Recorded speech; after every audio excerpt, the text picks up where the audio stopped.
They're building a new world currency in secret. Red screens everywhere. In New York, a trader's finger hovered over sell and wouldn't move. In Sao Paulo, an exporter refreshed his terminal, pricing vanished mid-quote. In Johannesburg, an ATM flashed temporarily unavailable, then ate the card. At 09:16 GMT, an energy desk bulletin slipped out. A new settlement option lived for cargoes, instant clearing outside the dollar. A call from Shanghai confirmed it, payment rejected unless rerouted. A leak from a closed room in Johannesburg said this wasn't random. Years of quiet plumbing, one line of code, one oil contract. Savings, jobs, energy, all suddenly in play. Prologue rewind, why the dollar became the world's switch. To understand that blink, go back to a worn carpet in New Hampshire in 1944. Delegates at Bretton Woods argued past midnight, then wrote a compromise that felt like certainty. The US dollar sat at $35 per ounce of gold, everyone else pegged to the dollar. It worked because American factories were intact, ships sailed under US insurance, and trust came stamped with a flag. Money needs a backbone. For a generation, gold and American production were it. By the late 1960s, the arithmetic cracked. Dollars piled up overseas, gold leaked, and convertibility looked like a promise no longer backed by metal. In 1971, a televised address ended the peg. The dollar floated, briefly unanchored, then stabilized by something more liquid than gold: oil. Through 1973 and formalized in 1974, a U.S. Saudi understanding and then OPEC practice priced crude in dollars and recycled surpluses into treasuries and U.S. banks. Security for pricing, liquidity for savings. The petrodollar wasn't a myth, it was a habit embedded in every refinery budget. Network effects did the rest. Traders invoiced in dollars because quotes, hedges, and credit were deepest there. Banks built correspondent lines tuned to U.S. hours. Swift messaging, CHIPS, CLS, plumbing designed around dollar flow. If you were an importer in Lagos or Lahore, the cheapest path ran through a U.S.-linked bank. Dollar demand begot liquidity, and liquidity begot more demand. It looked apolitical. It never was. Washington learned the switch's location. Iran felt it first. After 2014, and again after 2022, Russian banks did too. Sanctions drifted from naming names to freezing reserves and excluding institutions from the very pipes that settled trade. Allies saw leverage, non-aligned capitals saw risk. A Southeast Asian central banker said it over coffee, "We don't want to be next." That sentence seeded a decade of quiet engineering. Meanwhile, the exorbitant privilege financed U.S. deficits with global savings, keeping yields low and markets deep. But it exported volatility. Fed tightening raised food prices in Cairo and fuel bills in Nairobi. Compliance frictions turned routine remittances into flagged tickets. The world adapted because the rails worked, not because the terms were loved. Trust eroded at the edges. If money is memory, sanctions rewrote entries in real time. Reserves were no longer neutral balances, they were permissions that could be withdrawn. So alternatives took shape with diplomatic language, reform, diversification, resilience, while technicians drew diagrams. Bilateral swap lines promised local currency lifelines if dollars jammed. China's cross-border interbank payment system, CIPS, grew as a renminbi clearing network that often still rode SWIFT messages, but trimmed delays for direct participants. It wasn't a SWIFT replacement. Think CHIPS for RMB with global sockets. Small pilots taught bigger lessons. A Brazilian soy exporter watched a dollar wire hang on a correspondent review and missed payroll. The next contract he invoiced in yuan through a direct CIPS bank, funds landing same day. In Russia, ruble, yuan trading went from novelty to workhorse as firms bought Chinese equipment without touching dollars. India's UPI linked to partners in Singapore and the UAE for tiny cross-border test corridors, making instant retail payments boring and cheap. Infrastructure widened. The new development bank offered lending in local currencies, matching debt to revenue and trimming foreign exchange whiplash. Central banks lifted gold purchases quietly, some shifted slices of reserves into short-dated Asian paper. None of it was a banner, all of it was ballast. Then came digital experiments. China's ECNY pilot stayed domestic, but cross-border CBDC work, Project mBridge with the BIS Innovation Hub, Hong Kong, Thailand, and the UAE, pushed wholesale settlement toward atomic payment versus payment. In 2024, mBridge hit minimum viable product. Real value pilots had already settled 160-plus transactions across 20 banks. The promise was simple: instant finality across jurisdictions, compliance in code, less daylight risk, no sleeping nostros. Governance drafts emerged in parallel. Who sets rules? Who pauses a node? How do disputes resolve without a court in Washington or London? Templates sketched supermajority thresholds, no single veto, transparent weightings for any future basket unit, and stabilization funds backed by gold and high-grade bills. Nothing dramatic, just rules sturdy enough to outlast one news cycle. The point isn't a sudden throne swap. It's optionality hardened into habit. Energy pricing is the lever because it touches everything: freight, plastics, fertilizer. If even a slice of oil or LNG clears on alternative rails without drama, corporate treasurers memorize a new route. Banks follow clients. Standards follow banks. And the switch that once had one hand on it suddenly has several, and a log that shows every touch. The first ripples, early BRICS coordination. 3 years after Lehman, the acronym tried on its plural in Yekaterinburg and Brasilia. BRIC became BRICS, and the communiques sounded harmless: reform, diversify, resilience. In the margins, those words meant doors, hoses, and backup switches. The first move was technical on paper, emotional in boardrooms: bilateral currency swaps. Central banks agreed to lend each other yuan, real, rupees, rubles, lifelines if dollars jammed. The volumes were small, but the signal was loud. A Moscow banker told a metals client, "If New York gets noisy, we've got a yuan line." In 2011, it sounded exotic. By 2014, it read like policy. Meanwhile, engineers in Shanghai stood up CIPS, not a SWIFT clone, a renminbi clearing backbone that could plug into SWIFT when needed and run its own rails when possible. Each new direct participant, banks in Southeast Asia, the Gulf, Africa, trimmed one more choke point. The pitch to treasurers was boring on purpose: fewer intermediaries, predictable cutoffs, faster reconciliation. A mid-sized Brazilian soy exporter learned the lesson the hard way. One Friday, his dollar payment hung in correspondent review for 3 days. Payroll bounced. Next quarter, he took a small discount and invoiced in yuan via direct CIPS bank. Funds landed in hours. He told his broker, "Basis I can hedge, missed payroll I can't." Russia's first sanctions round in 2014 made habit out of experiment. Ruble, yuan trading on the Moscow exchange went from novelty to workhorse, giving energy firms a path to buy Chinese equipment without touching dollars. Liquidity deepened because importers, exporters, and banks all needed the same pair to square books. Spreads narrowed with every month of repeat flow. In Delhi, policymakers pushed UPI beyond borders in tiny pilots, linking it to Singapore and later testing with the UAE. Nobody waved flags. An extra drop-down appeared on a payment screen, and a merchant got paid on a weekend. Pipes need reservoirs and rules. The new development bank opened in 2015 to lend in local currencies, letting projects match debt to cash flows. A toll road in South Africa that once took dollar loans started servicing a rand, yuan mix. Its FX risk stopped torching the model. Gold accumulations picked up quietly, monthly tons here, a reserve tranche there, less a statement than a hedge against legal risk after one country's assets were frozen. Short-dated Asian bills joined the mix. It looked like diversification. It felt like insurance. Small pilots carried human stakes. A fertilizer shipment from Russia settled in rubles and yuan without drama. A machinery import priced in rupees with a state bank hedge that actually priced. Some swaps went unused because banks feared secondary sanctions. Some yuan invoices widened spreads more than CFOs could swallow. A few NDB projects still hired dollar lawyers because reputations change slower than systems. Those failures set parameters. Start with trade you control, keep tickets modest, and post central bank backstops so press releases aren't the only safety net. The language got deliberate. Enhance local currency use in a communique meant a binder opened in several capitals, corridor lists eligible banks, fee schedules, draw procedures. Compliance teams got a script that said, in effect, you can do this if you stick to these rails.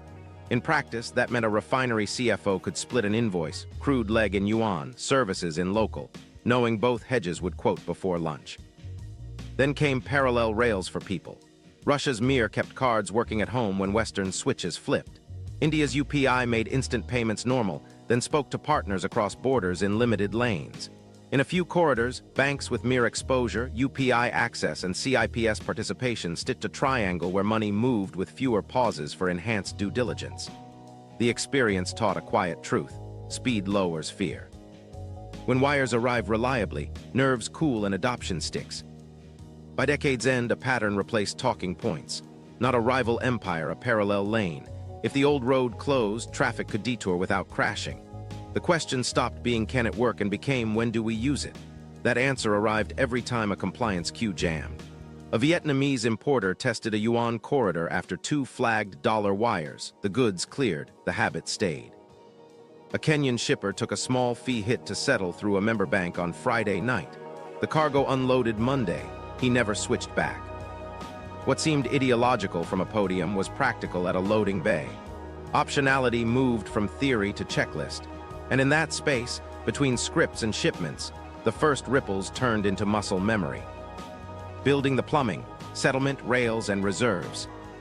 The shift didn't start with slogans. It started with invoices that stopped bouncing. Treasurers rewrote terms for low-volatility goods first, pulp, fertilizer, bearings, so a hedge miss wouldn't wreck a quarter. A contract that once defaulted to dollars now came with a quiet footnote. Settlement via designated banks in yuan, rupees, or rubles. Shares were tiny, 5% this quarter, 8% next, but every clean close pulled another CFO across the line. Habits form where risk gets paid for. Reserves moved like shadows on a wall. Headlines didn't shout when a central bank added a few tons of gold month after month, or shifted a slice of bills into short-dated Asian paper. But the pattern was clear in quarterly tables, diversification framed as resilience. China kept stacking bars. After its reserves were partly immobilized in 2022, Russia doubled down on metal and yuan. Others edged in carefully, keeping U.S. bills for liquidity while seeding accounts in Asian currencies that mapped to new trade corridors. This wasn't rebellion. It was a lesson learned. Legal risk is a reserve risk. Market structure adapted to these choices. On the Moscow exchange, ruble, yuan went from thin novelty to deep book because importers and exporters shared the same need to square. Energy firms hedged Chinese components with the same pair that retailers used to pay suppliers. Spreads narrowed as routine flow did the heavy lifting structure usually does. A European equipment maker quietly opened an account to tap that pool when other routes got sticky. No press release, just better fills. Energy tested the rails with training wheels on. A few pipeline payments netted in rubles. LNG tranches priced in yuan for Asian delivery. The Shanghai oil future, laughed off at launch, started guiding regional deals while Brent and WTI kept anchoring global risk.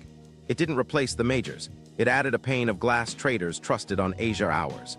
Sellers liked having a second compass when compliance wind gusts hit. Rails multiplied where people live. Russia's mere network kept cards swiping domestically when Western switches blinked. India's UPI linked to Singapore and trialed with the UAE, turning cross-border retail payments into a tap rather than a pilgrimage. Under the glossy front end, engineers stitched these rails to clearing systems that handled different alphabets, ID schemes, and holiday calendars.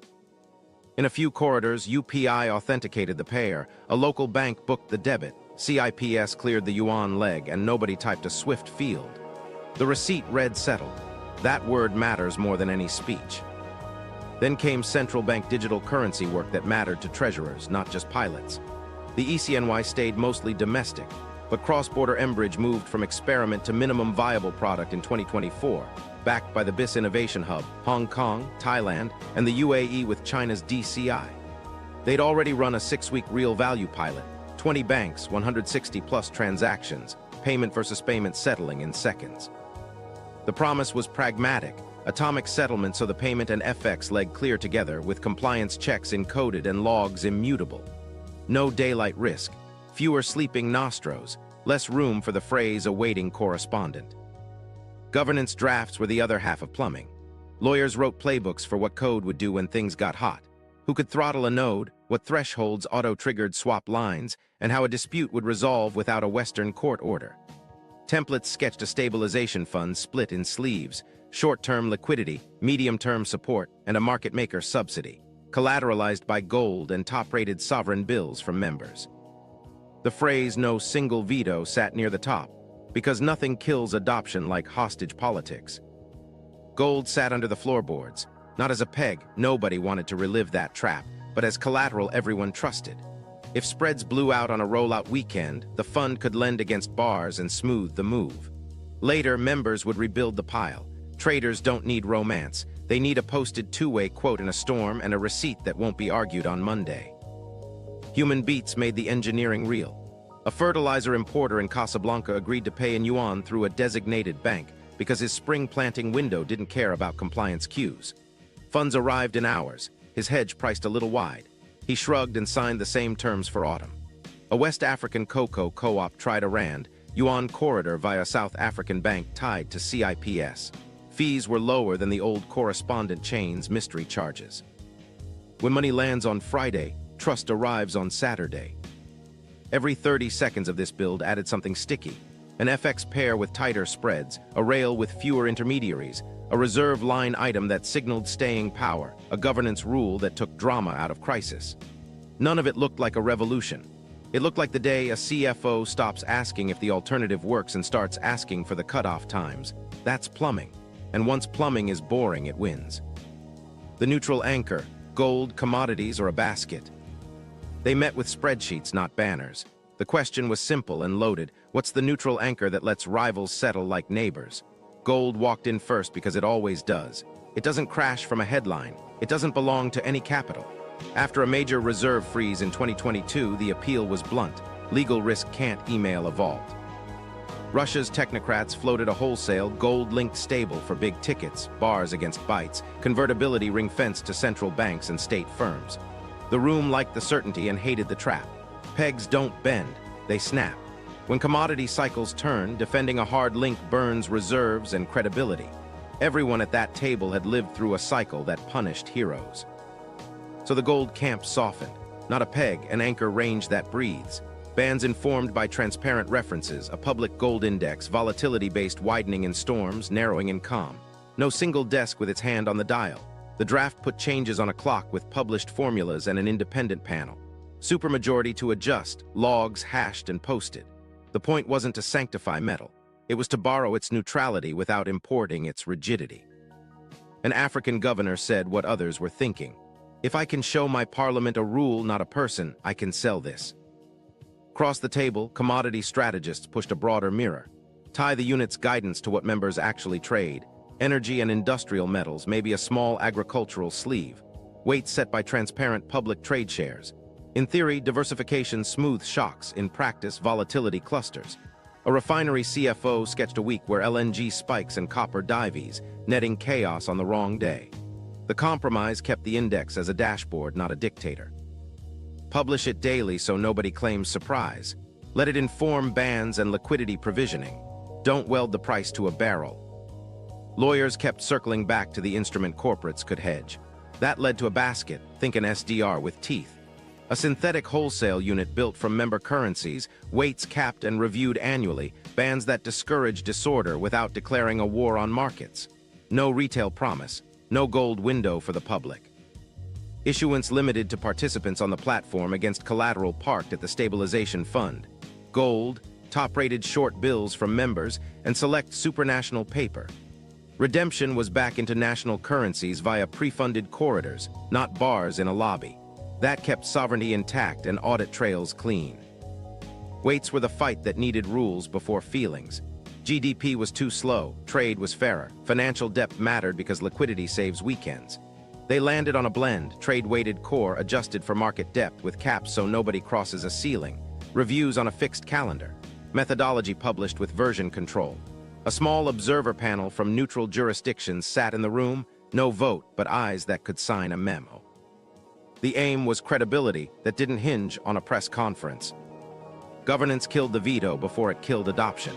High-stakes moves, banned shifts, collateral haircuts, market maker subsidies, required supermajority across regions and weight tiers. No single capital could pull the handbrake. Crisis tools had triggers that didn't depend on midnight phone calls. If spreads on the unit versus any included currency breach a band for a defined period, the liquidity sleeve auto-deploys with posted two-way quotes. Logs publish in near real time to the dashboard banks and regulators already watch. The phrase that mattered to treasurers was predictable. Market structure needed underwriting. Basket units die if nobody quotes size.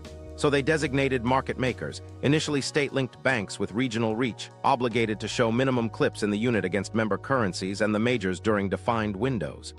Subsidies came from the tactical sleeve of the stabilization fund, decaying as spreads narrowed. That wasn't theory, it was a bill. Trust is expensive at first. Hedging literacy moved from pilot decks to pricing sheets. A copper exporter in Lusaka learned to split exposure. Local costs hedged locally, concentrate leg invoiced in the unit with a basis hedge quoted by a designated bank. First month spreads felt fat. Third month repeats tightened them. A Middle Eastern shipper wrote currency switch clauses with triggers tied to correspondent delays and quoted bands. Lawyers groaned. Cashiers smiled when receipts arrived the same day. Gold stayed in the basement doing the job nobody sees. Not to fix the price, but to collateralize calm. If launch weekend spreads blew out, the fund could auction a sliver or lend against bars to market makers, then rebuild later with published schedules. The message was quiet and firm. We can meet you with size without blinking. They called the draft Unit M because placeholders offend nobody. Wholesale only. Programmable compliance at the node. Settlement atomic over the bridge, bands guided by public indices. Weights reviewed on a clock. No retail wallets, no ceremonies. Just a wrench designed to turn under pressure. The romance people wanted from gold lived in the collateral. The flexibility markets demanded lived in the basket. In between sat rules with enough steel to make Saturday feel like Tuesday. The room finally paused when a smaller state asked the hardest question: will our rivals use this against us? The answer was the architecture itself. If enemies can settle without meeting, the rules work. That's money, not a friend. A referee with a whistle you can hear. Energy is the kill switch, pricing oil outside the dollar. Energy sets the habit. If crude moves on new rails without chaos, invoices across supply chains copy the format by Monday. That's why the quiet diplomacy started where barrels meet balance sheets, in Riyadh, Abu Dhabi, and Shanghai, with offers that sounded like customer service and read like a new playbook. The pitch was twofold. First, real demand. Long-dated Asian buyers were ready to lock volumes in yuan or designated local currencies, not because of slogans, but because their financing and hedging were already deep in those pairs. Second, reliable pipes. Settlement that cleared atomically on wholesale rails with programmable compliance, so letters of credit didn't sit in a correspondent's inbox while a ship idled near a choke point. Meanwhile, India's opportunism after 2022 became policy. Discounted Russian crude reset refinery math. Rupee arrangements that started clumsy were soon routine. Treasurers learned to hedge the rupee leg better each quarter, and the discount itself paid for the friction. Once a CFO sees a spread cover a risk, the experiment becomes a habit. Sellers wanted proof they could quote non-dollar without reputational blowback. The Shanghai oil future, once dismissed, offered an Asian hours reference and yuan clearing that plugged into CIPS. It wasn't Brent or WTI, but it gave producers shipping east a second instrument to triangulate price and time zone. A Gulf marketer used it like a backup compass. If sanctions chatter spooked dollar LCs on a Friday, the yuan leg cleared on Saturday with a screen that still printed two-way quotes. One refinery CFO absorbed the lesson during a routine panic. A letter of credit went to review mid-voyage. He called risk insurance, then the board. The bank offered the tested yuan corridor as a fallback. Payment cleared the same hour. The cargo discharged on schedule. By evening, he'd authorized a standing non-dollar option for urgent lifts. He titled the memo Continuity.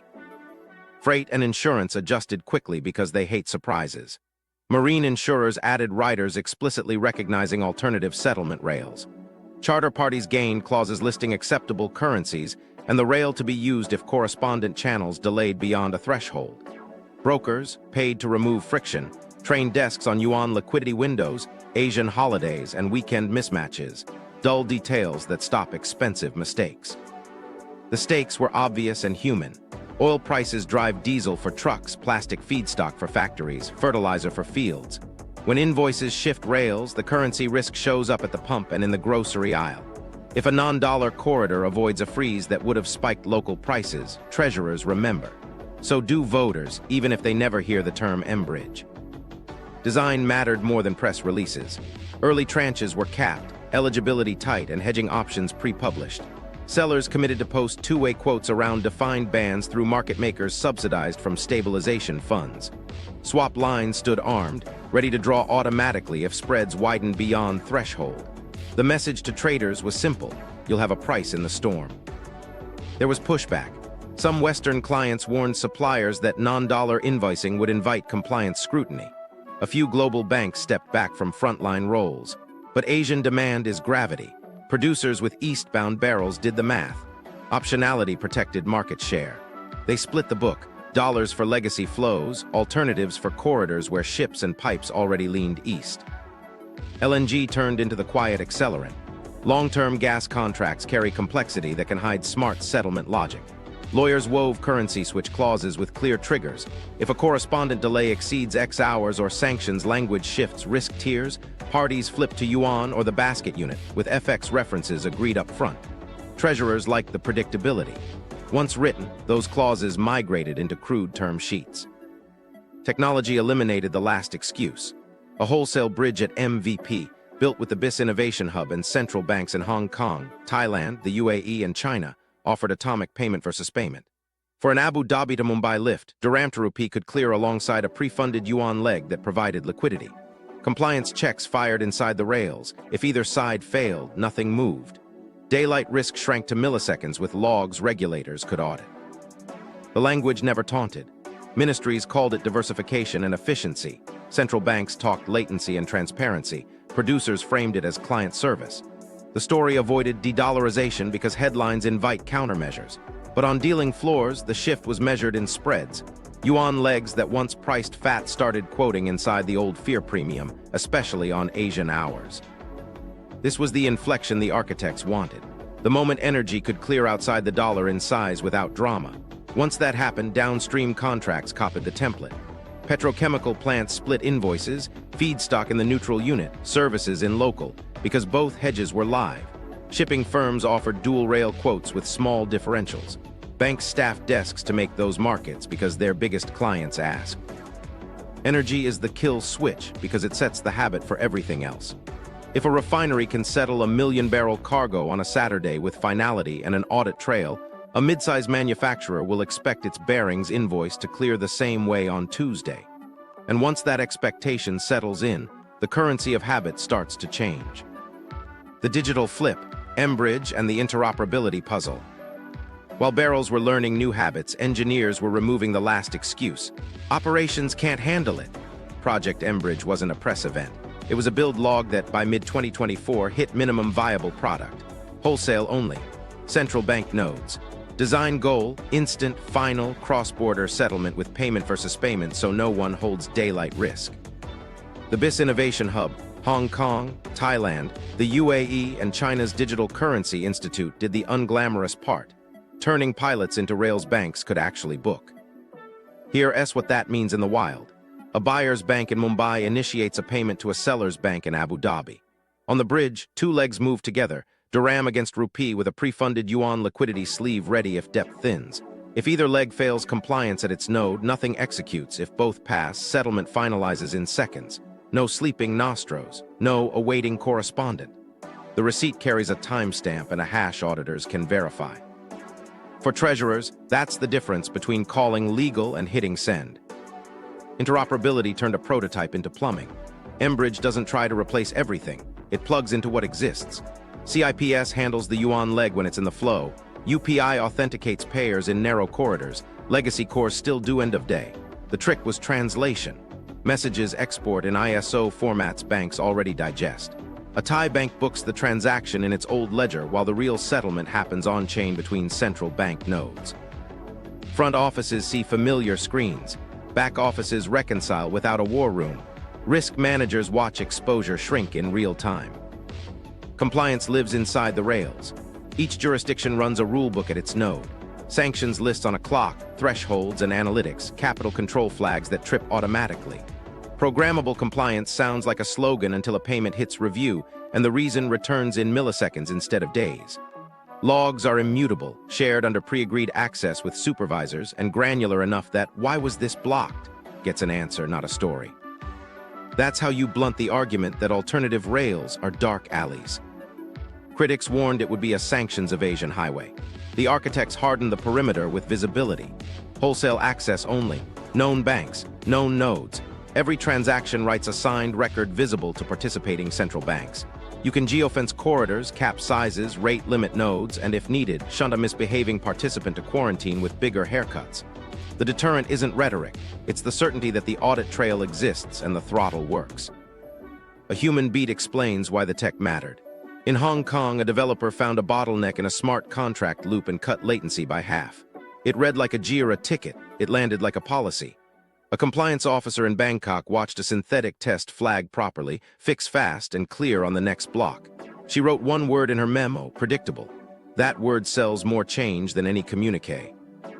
Banks don't jump without seeing their system survive the weekend. So the team staged quiet, real-value pilots the way HKMA later described. 20 banks, 160-plus transactions, PVP in seconds. Fees printed lower than correspondent chains because intermediaries vanished.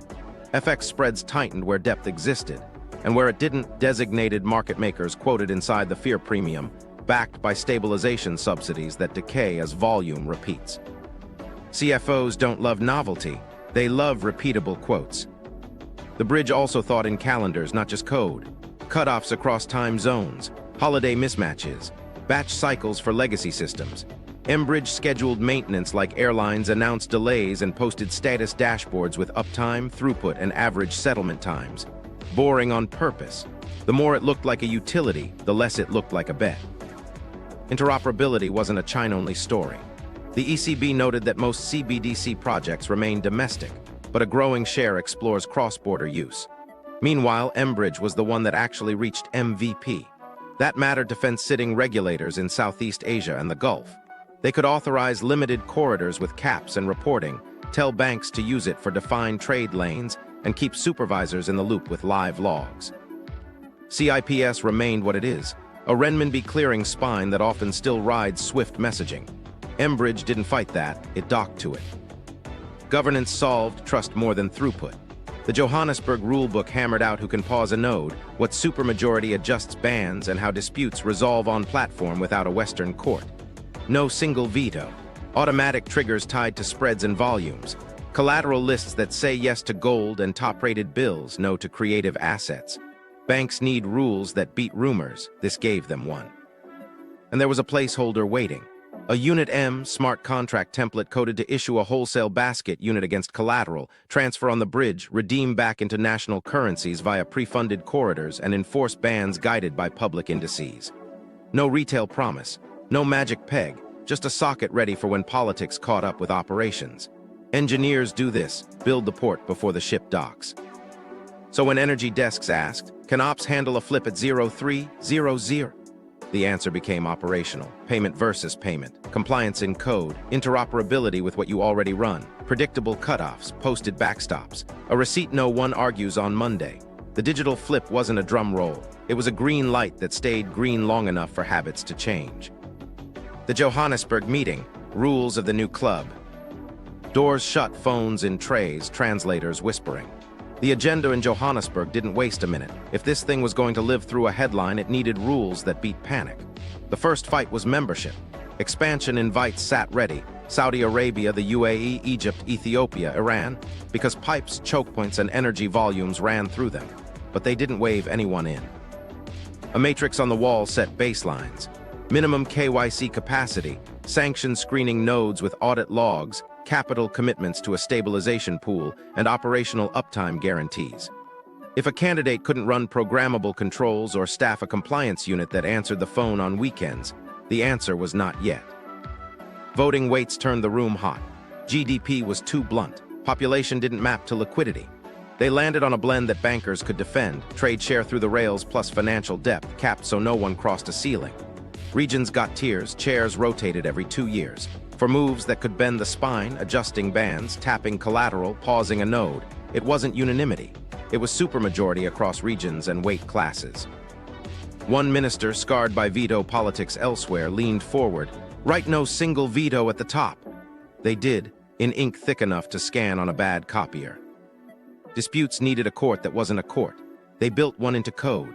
2 parties nominate arbitrators. A third is drawn at random from a roster vetted for neutrality. The panel's decision writes a hash that platform nodes recognize. Permissions change automatically. Rate limits imposed, priority lowered, or restored after cure. Outside courts can argue, but inside the rails, the hash wins. It sounded radical until someone remembered that weekend wires don't wait for filings.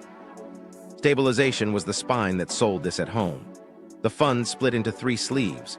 Short-term liquidity fired when spreads blew past bands, posted two-way quotes, minimum clips, timers on deployment. Medium-term support helped members meeting criteria ride stress without dumping projects. A small tactical sleeve subsidized market makers obligated to quote Unit M against majors and member currencies during known turbulence. Collateral eligibility cut out improvisation. Gold, top-rated member bills, a narrow slice of supranational paper. Haircuts published, schedules on a clock, not a press conference. Swap lines got the flight manual treatment. A matrix map to lines with whom, tenors and caps, and automatic triggers tied to observable metrics. Cross rates breaching bands for defined durations, liquidity ratios crossing thresholds. 2 signatures unlocked draws, Home Central Bank and the Stabilization Secretariat. No midnight heroics. A banker in the back circled one line, predictable beats brave. Energy had its own annex because barrels can't wait for governance seminars. The rules promised joint FX interventions around coordinated non-dollar pricing windows. Liquidity buffers pre-positioned at nodes linked to Ra's Tanyura, Fujairah, Sui's lanes, places where settlement hiccups turn into headlines. Insurers got liaison desks so marine riders synced with platform events. A refinery CFO would never read the annex. He'd feel it when a Saturday payment printed final. Compliance wasn't a concession to critics. It was the price of legitimacy. Nodes ran shared baselines, lists updated on a clock, analytics thresholds published with version numbers, capital control flags programmable and auditable. The Secretariat earned on-site audit rights. Violations triggered preset steps, rate limits first, suspension second, with remediation playbooks public to participants. No mystery justice, no mercy for sloppy. A micro story broke the last stalemate. A finance minister from a smaller state slid a single sentence across the table, no single veto. He'd lived through a debt standstill where one vote in a far capital froze millions of lives. He wasn't selling that system at home in a new color. The room nodded because self-interest aligned with principle. Hostage mechanics kill adoption faster than bad code. Crisis choreography read like an airline checklist. Weekend windows, pre-briefed banks under NDAs, staggered go-lives across time zones, who picks up at 0300. Public lines disciplined to one theme, diversification and efficiency, no chest thumping. Anything that sounded like triumph would sharpen retaliation before the rails warmed. Then the catalyst tape went on the wall. Sequenced announcements, limited non-dollar energy tranches, reserve disclosures showing a small tilt toward gold and Asian bills, platform live for narrow corridors, early payments from state firms clearing with millisecond stamps, liquidity buffers staged, market maker subsidies signed, swap line triggers armed. If arbitrage tried to feast, bans and posted quotes would make panic unprofitable. Teeth mattered. A quarantine lane awaited misbehaving nodes, higher haircuts, lower limits, enhanced logs until fixes passed verification. Publicly, it would read like maintenance. Privately, it said the rules weren't Daker. That one clause turned doubtful heads in 2 capitals into quiet yesies. Everyone had seen a system die because it couldn't discipline itself. When doors opened, there were no victory grins. They had a rulebook banks could book, a spine with collateral, triggers that fired on numbers, and a dispute process that wrote to code. Enough to run a weekend without theater. Enough to make Monday feel normal on different rails. That was the point. The trigger plan, coordinated exit day. They never called it an exit. Internally, it was the weekend window, compressed steps that left no gap for rumor to sprint ahead of plumbing. First move, energy. At 18:00 Riyadh time on a Friday, 2 national oil companies posted addenda to term sheets. Not a manifesto, eligibility bans, capped volumes, explicit hedging references. Buyers could settle in yuan, approved local currencies, or Unit M where counterparties were on the rails. Delivery months were tight, grades specified, fallback clauses clear if spreads blew through bands. The language read like customer service. The subtext was a door. 3 hours later came the reserve notes. 3 central banks released routine quarterlies with tiny tilts, 1 notch more gold, a sliver of short-dated Asian bills, and a sentence about supporting diversified cross-border settlement. Designed to be boring. The signal wasn't size, it was coordination and phrasing. Sell-side desks with pre-written notes hit send. Resilience appeared in subject lines in 3 languages. Before breakfast in Hong Kong, the spine turned on. mBridge switched from MVP to production for designated corridors. Nodes synced, compliance baselines pushed on a clock. The first queue was narrow by design, state-linked banks settling invoices tied to real shipments, an LNG tranche to Mumbai, machinery to Bangkok, petrochemicals into Jebel Ali. Payment versus payment fired. A timestamp, a hash, finality in seconds. If a leg flagged, the code returned a reason and nothing moved. Corrected clips cleared on the next block. The screen that used to say awaiting correspondent just said settled. Liquidity was already sitting where it needed to be. Market makers, obligated under signed mandates, quoted two-way in Unit M against member currencies and majors, showing minimum size around defined bands. Subsidies from the tactical sleeve were live but invisible to clients. Quotes felt normal, not heroic. Swap line triggers armed to spreads, not tweets. One corridor hit a band, an auto draw opened for an hour, usage printed to the dashboard participants watched. The line to press was routine liquidity management. It was true. Banks followed the scripts they'd rehearsed. Tier 1 state lenders handled first flow. Tier 2 had narrower pipes and escalation paths. A handful of global institutions with dual footprints watched under NDA, mapping latency, slippage, and cutoffs against their correspondent chains to calibrate Monday risk. Relationship managers had already called select treasurers that week. Sign an optionality rider. No obligation. Flip only if delays exceed X hours. A chemical importer in Mombasa signed. A refinery CFO in Jamnagar signed. The logic was insurance. Legal had pre-cleared the edges.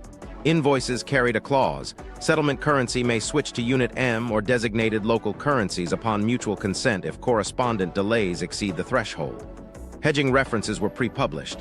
Accepted FX indices, dispute timelines, and which market makers would quote. Lawyers groaned, treasurers breathed. Risk committees like clocks more than calls.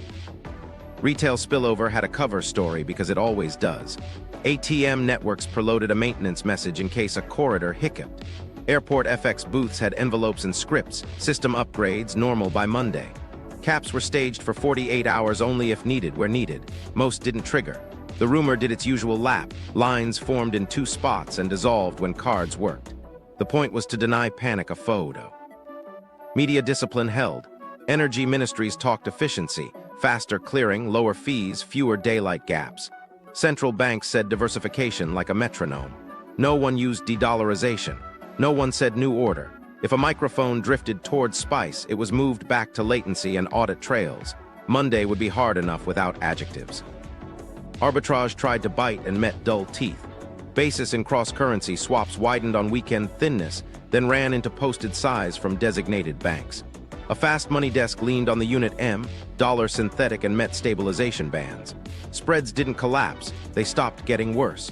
Screens that would be gray on Saturdays flickered green under available size, and junior traders learned what a posted backstop looks like. Compliance wasn't a black box, it spoke. Nodes returned machine-readable reasons for flags. A flagged payment corrected and cleared on the next block. Supervisors had live access to logs, hashes, timestamps, thresholds hit, time to resolution. A Southeast Asian regulator issued a limited-use circular by evening, permitted for designated corridors, caps, and reporting required. It wasn't a cheer, it was cover. Human beats made it sticky. A procurement lead in Surabaya flipped an invoice at 02:10 after a $LC hiccup. Goods released. She sent her CFO a one-line email, arrived. A shipper in Port Klang tested dual quotes and picked the one with a Saturday cutoff, not the tightest spread. A desk head in Dubai told a junior to screenshot the millisecond stamps for Monday's board call. Boardrooms believe receipts. By Sunday night, the choreography had done its work. Energy tranches had cleared off dollar without chaos. Reserve notes sang in harmony. The bridge had carried real value with predictable behavior. Basis spreads were ugly in places, neat in others, and inside guardrails. The dollar was still the dollar. Treasury futures would open with a cautious bid. But CFOs wrote one new line into standing instructions. Maintain an always-on non-dollar path for critical inputs. That sentence was the real exit. Quiet, boring, and very hard to reverse. The West's playbook: retaliation, sanctions, and fragmentation. In Washington and Brussels, binders labeled secondary came off the shelf. The first lever was familiar: Banks worldwide got quiet calls warning that significant transactions routed through the new rails could draw penalties, up to losing dollar access. The word significant did most of the work. Risk committees in London, Singapore, and Frankfurt flagged anything that mentioned Unit M or yuan settlement for energy. Relationship managers told clients to expect processing reviews. That phrase buys time and kills momentum. Export controls followed. Semiconductor tools, industrial firmware, compliance analytics, anything that could harden the alternative stack moved under tighter licensing. A standards body floated concerns about transparency in multi-CBDC platforms. Headlines did the amplifying. In a Frankfurt office, a procurement officer froze a routine order routed through a member bank corridor, emailed legal, and pushed delivery a week. Fear is a blunt instrument, but it moves fast. Dollar liquidity turned into both carrot and stick. The Fed opened lines wide for allies, calmed European funding, and whispered to primary dealers to keep markets smooth. Behind the glass, U.S. supervisors asked 3 global banks with Asian depth for enhanced vigilance on energy flows off the dollar. It wasn't an order. It didn't need to be. Middle managers revised risk thresholds by a hair, and a dozen payments slipped to review. Legal teams sharpened the extraterritorial edge. Memos reminded multinational boards that past cases cost billions for facilitating sanctioned flows, even indirectly. Insurance policies added clauses. Use of unapproved rails for restricted jurisdictions voids coverage. A CFO in Milan read that line and paused a non-urgent shipment. Not ideology, liability. Cyber advisories landed next. Government labs warned that interoperable CBDC platforms increased attack surface.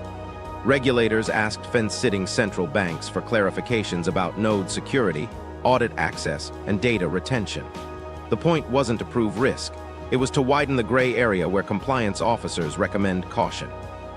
While that was happening, standards committees saw late submissions proposing message tweaks that would make non-Western supervisors logs harder to certify. Technical neutrality always travels with a passport. Then came the human scrape. A nurse in Toronto tried to send money to family in Addis Ababa. Her regular corridor doubled fees and posted a 3-day delay.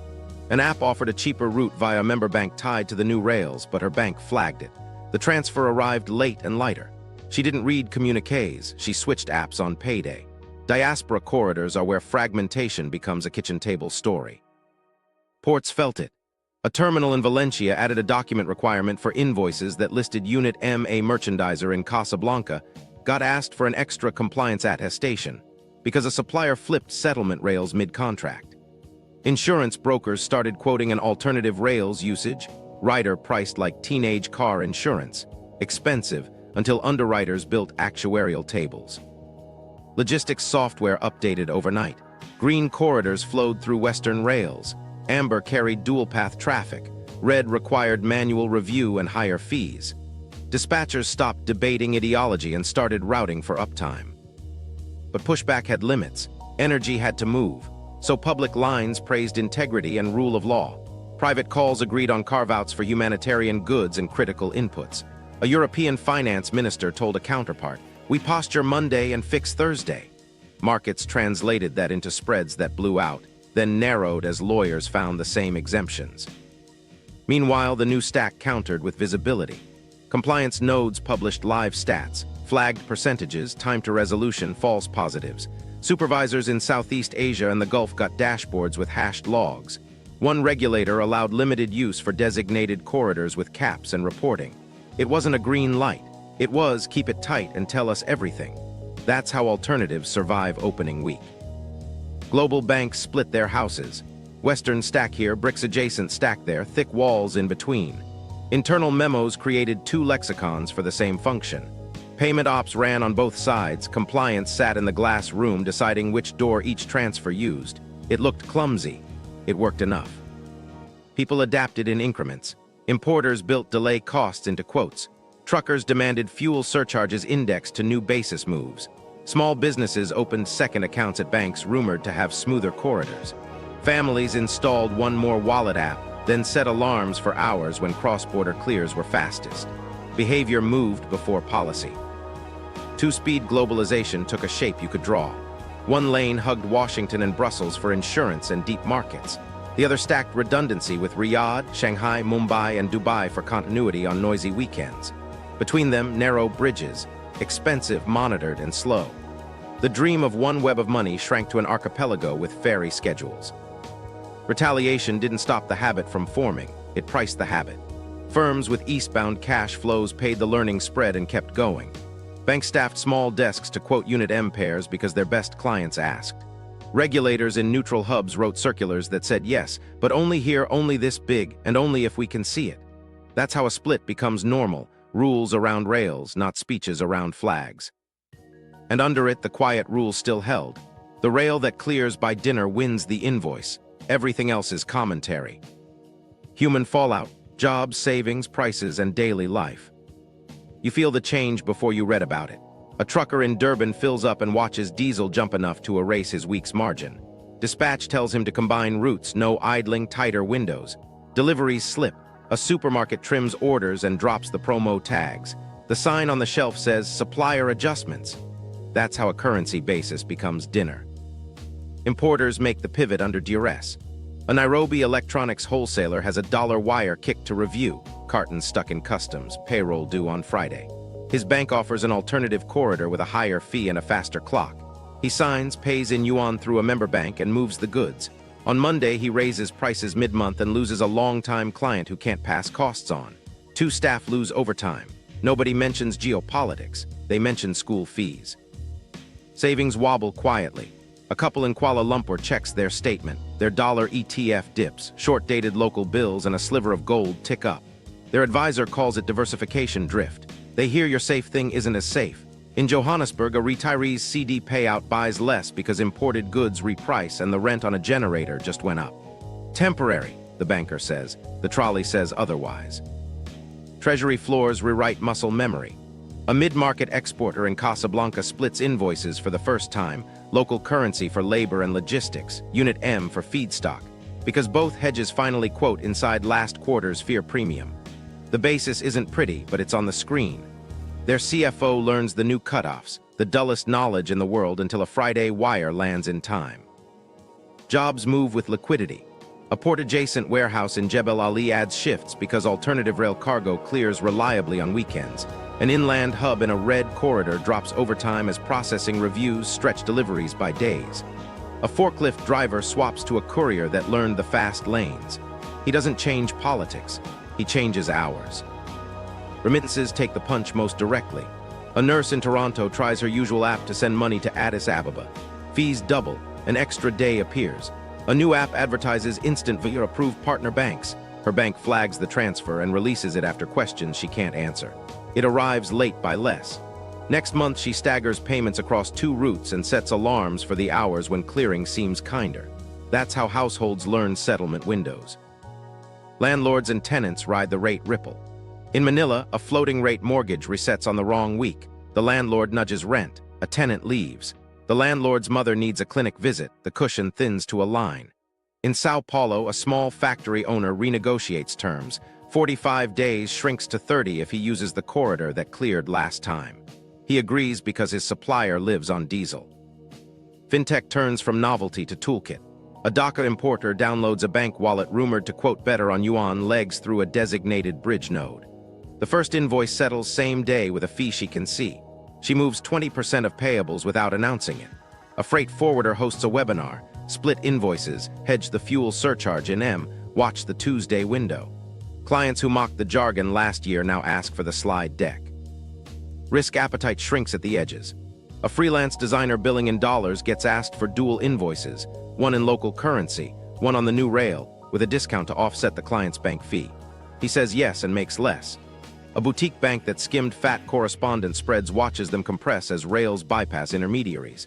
It adds a desk to quote M pairs, rebrands it innovation, and lays off 3 in compliance to pay for 2 programmers who can read an audit hash. Small shocks accrete into habits. A cafe shifts weekday specials because staff commutes cost more. Parents form WhatsApp carpools for school runs. A farm co-op installs a cheap solar array so forklifts don't drink diesel at peak hours. A textile line in Tangier adds a clause to purchase orders. If settlement delays exceed the threshold, currency flips per schedule. Lawyers sigh. Production managers sleep. The pain isn't universal, but it's unfairly distributed. Commodity exporters with eastbound flows higher. Import-dependent SMEs juggle fees and delays they didn't budget for. In Lagos, a plastics plant upgrades billing software to add an M column. In Krakow, a parts wholesaler eats 2 flagged payments and tells sales to stop promising next-day delivery. Staff roll their eyes and stock more coffee.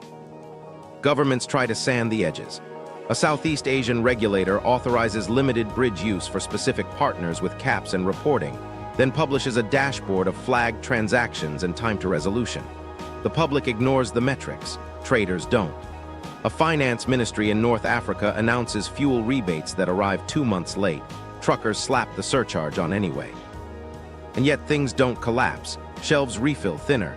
Lights stay on a little louder when generators hum. Salaries land, sometimes a day late, sometimes over a different rail. People learn the workflow the same way they learn a detour, by driving it twice. The invoice follows whatever clears by dinner. That's behavior. Policy catches up later. Myths spin, and what's actually confirmed. Let's clean the fog off the screen. First, the BRICS supercurrency myth. There isn't a retail coin you can hold. No gold-backed note hitting ATMs next week. What exists is wholesale plumbing, growing local currency settlements, and a multi-CBDC platform, Project mBridge, that reached minimum viable product in mid-2024 and ran real value pilots with 20 banks and 160-plus transactions. That's confirmed by the BIS, HKMA, and participating central banks. It's rails, not a revolution. Second, CIPS versus SWIFT. CIPS is renminbi clearing and settlement. SWIFT is messaging. They're not like-for-like rivals. In fact, CIPS often rides SWIFT for cross-border messages, and in 2024-2025, SWIFT and CIPS formalized cooperation to improve interoperability. Think chips for RMB with global sockets, not a secret switch replacing SWIFT overnight. Growth is real. More direct participants in Asia, the Gulf, and Africa, but the global backbone still speaks SWIFT. Third, the gold peg fantasy. Yes, central banks have been buying gold, China, Russia, and others, and yes, gold acts as neutral collateral, but no authority has announced a hard gold peg for a new currency. Drafts and prototypes point to collateralized stabilization, bans guided by public indices, and wholesale issuance against posted collateral.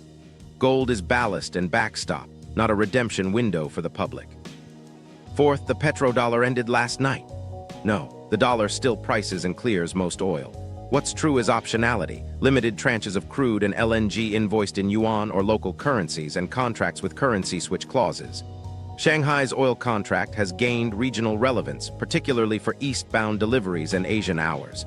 Brent and WTI remain the global hedging anchors. This is a tilt, not a flip. Fifth, sanctions-proof rails. The emerging platforms encode compliance. Nodes run sanctions lists on a clock, thresholds, analytics, and audit logs accessible to supervisors under agreed rules. Wholesale access means known banks and fewer endpoints. Could evasion be attempted? Always. But the architecture is programmable compliance with immutable logs, not a ghost network. Regulators from neutral hubs have already referenced controlled pilots with caps and reporting. Sixth, CFOs can't hedge this. Liquidity is uneven but improving where real trade repeats. Ruble yuan in Moscow, yuan pairs in Asia select local corridors. Market makers have mandates to quote a wholesale basket unit, call it Unit M, once activated with subsidies at launch decaying as depth grows. Spreads are wider than dollar majors. They've narrowed where flow persists. Hedging exists because clients asked for it repeatedly. Seventh, BRICS is launching a common currency any day. Public statements since 2024 have stepped away from a shared retail currency. The emphasis is on local currency use, interoperable rails, and the new development bank's local currency lending. Leaders who once toyed with a single coin now talk diversification, resilience, and settlement efficiency. A wholesale unit for bank-to-bank settlement is plausible. A consumer coin isn't on the calendar. Eighth, CIPS already replaced correspondent banking. Not remotely. Correspondent banks remain crucial, especially outside RMB-heavy corridors. But for Africa, China trade, or Gulf, China flows, direct CIPS participation reduces fees and delays. It's a carve-out that's widening, not a universal replacement. Ninth, the West can't respond. It already has a playbook: secondary sanctions signaling, export controls, enhanced supervision, and swap lines to allies. Standard skirmishes and cyber advisories add friction. The result isn't collapse, it's geofenced compliance and two-speed globalization. Bridges exist, narrow, toll-heavy, supervised. Confirmed stack, clean. Rising local currency settlements in defined lanes. CIPS as RMB clearing that often uses SWIFT. mBridge at MVP with proven PVP, modest non-dollar energy tranches. Central bank gold accumulation and reserve diversification. Governance drafts with no single veto, stabilization funds, and strict collateral lists. The rest, overnight dethronements, immaculate gold pegs, retail BRICS notes, is speculation or marketing. The direction is clear. The speed depends on receipts that settle by dinner. Endgame scenarios, multipolar money or parallel systems. From here, 3 paths feel plausible, and you can see the footprints already. Scenario A is the quiet tilt. Unit M stays wholesale and boring, but it becomes the standard wrench for Asian-facing energy and metals. Governance hardens, weights reviewed annually on a clock, bands tight in calm and wider in storms, no single veto ever. Market makers keep posting two-way in M against member currencies and the majors, subsidies tapering as depth grows.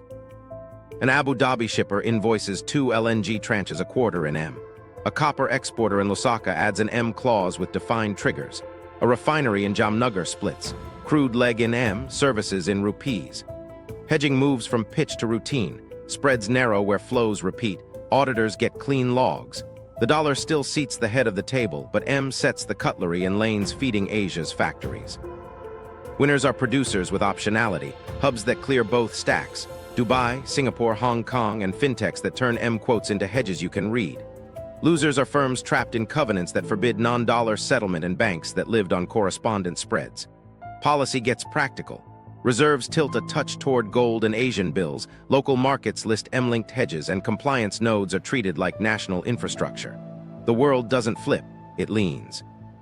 Scenario B is the archipelago. 2 stacks run side by side with toll bridges between. Western rails promise jurisprudence, deep dollar liquidity, consumer protections. BRICS-adjacent rails promise redundancy, PVP finality, weekend uptime. Software labels corridors green, amber, red. Compliance geofences become the new borders. A car maker in Stuttgart pays Thai suppliers through the Western stack. The Thai supplier pays Indonesian sub-suppliers on BRICS rails. A translation bank sits in the middle guaranteeing atomic conversion with capital and audit logs. ISO standards fork into flavors, audit schemas map but don't merge. Multinationals build twin treasury desks, one for dollars and euros, one for yuan, M, and locals, each with separate sign-offs and risk limits. Remittances bifurcate. Diaspora corridors pick the cheaper rail within their regulators' comfort. Winners are the new choke points that speak both dialects. JAFZA scale-free zones, MES-supervised fintechs that sell reconciliation as a service, banks that can warehouse basis across stacks.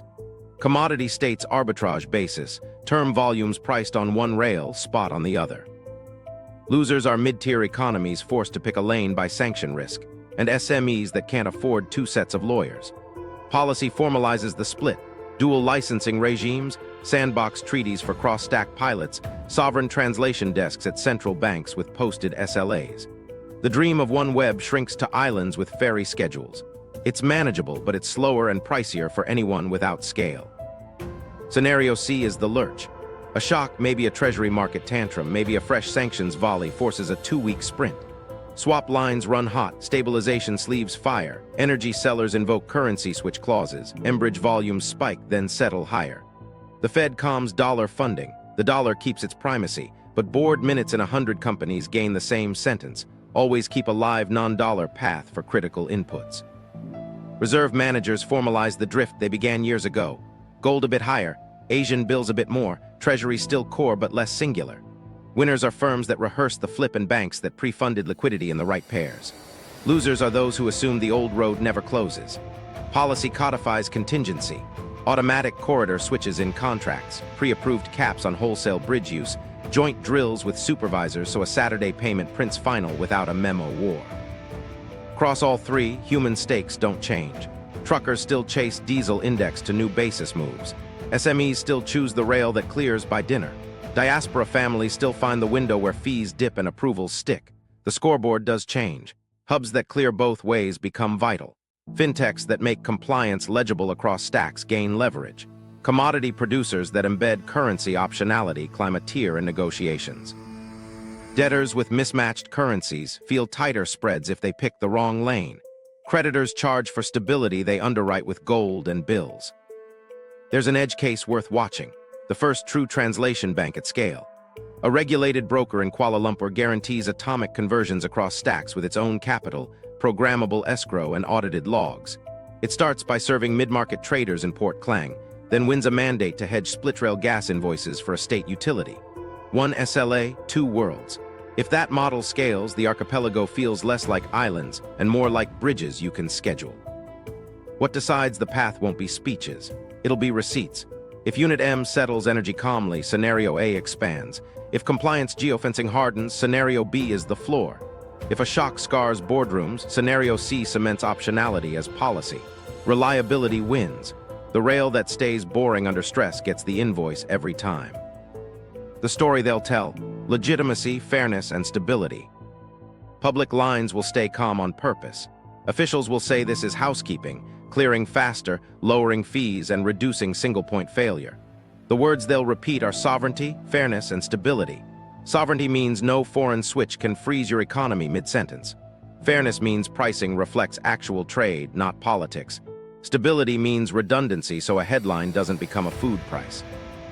They'll avoid grand claims and talk numbers.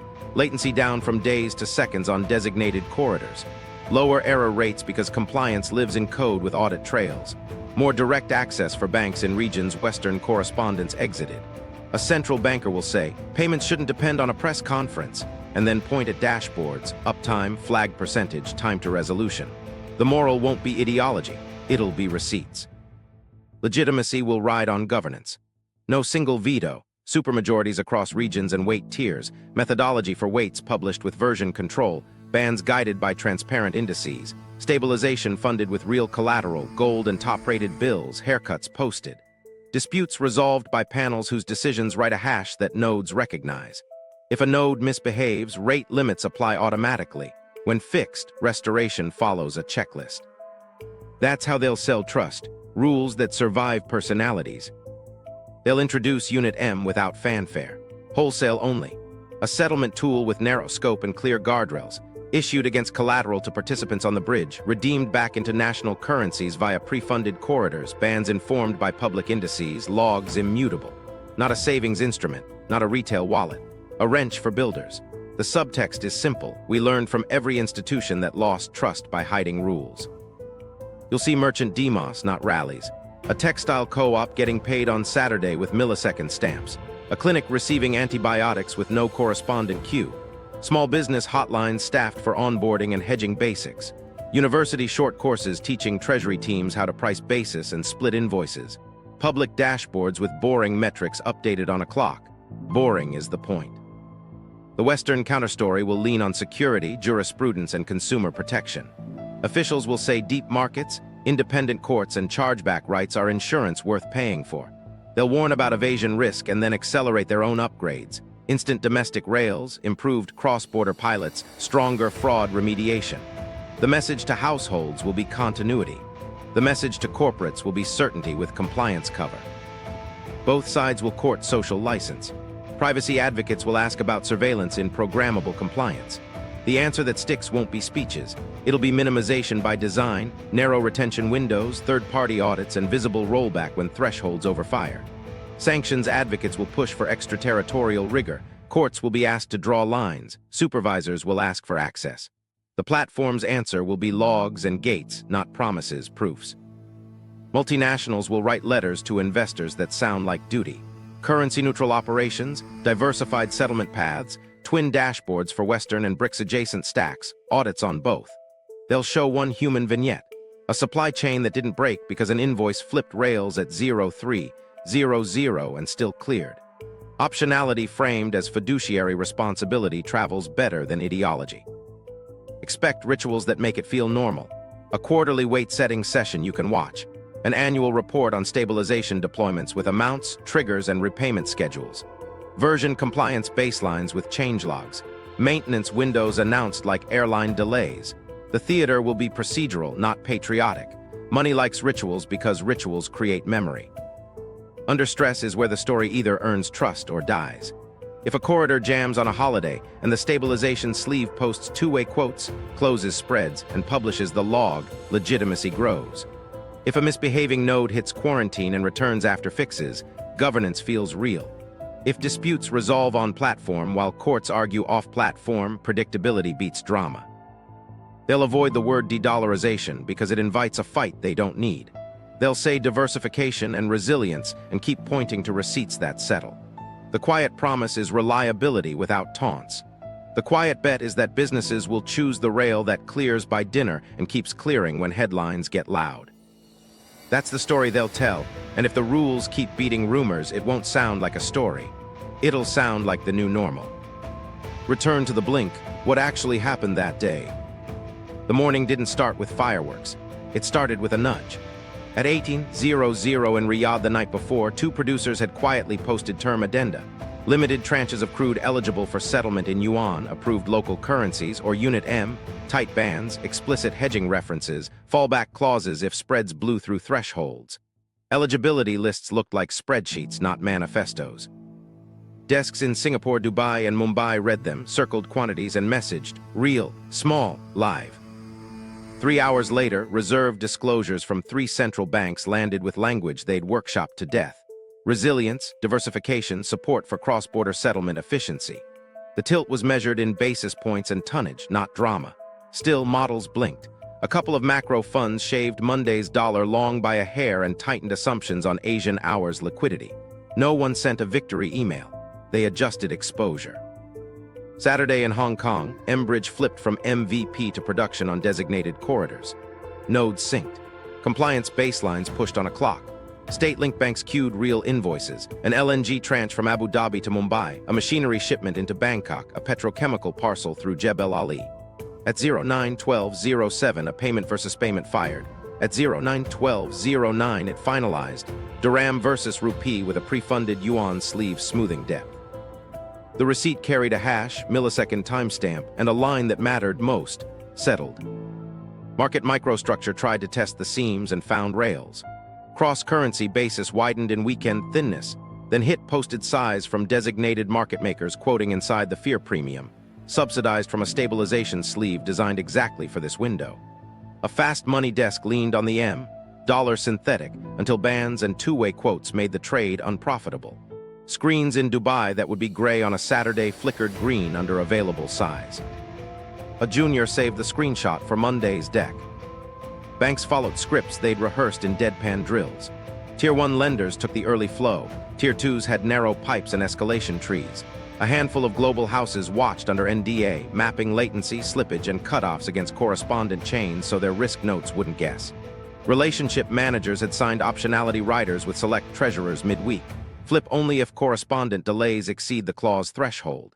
By 10:00, did. Payments cleared. Goods released. Procurement leads wrote one-word emails, arrived. Compliance didn't hide, it explained. A flagged clip returned a machine-readable code. The payee trimmed amount below a capital control threshold. The node cleared it on the next block. Supervisors in 2 neutral hubs had live dashboards, flag rates, time to resolution, false positives. One regulator issued a limited-use circular by evening, permitted for designated corridors with caps and reporting.